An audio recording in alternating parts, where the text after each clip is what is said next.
No niin, hyvää huomenta. Nyt on suihkussa käyty ja parta ajettu ja on aamupalan aika. Mulla on niinkin eksoottista aamupalaa kuin maitorahkaa ja kaurapuuroa ja mansikoita.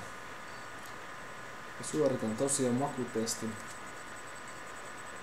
Tässä on Milbonan perusmaitorahkaa, maustamatonta tavaraa ja sitten siinä on kaurapuuroa ja mansikoita. Maistan ensin rahkaa.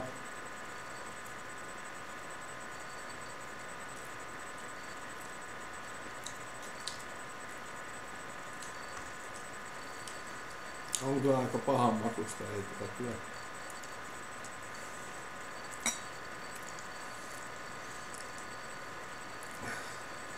Ei tätä mielellään syö. Ainakaan ihan pelkäitään. Mitäs tää puuro?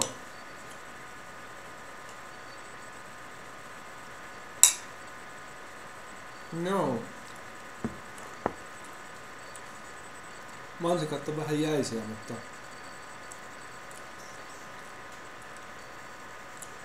puuro ja mansikat on ihan ok. Ja maitorahka oli kyllä niin paha, että siitä tulee vähän miinuspisteitä, että sanoisinpa tässä näin, että tälle makuelämykselle annan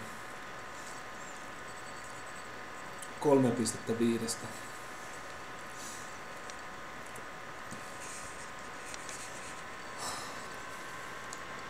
Mutta ei tässä näin aamutuimaa sitten oikein muuta ole, että tuossa noin tarkoitus on lähteä salille tuossa 6 jälkeen siinä kieppeillä, niin pääsee taas treenaamisen makuun.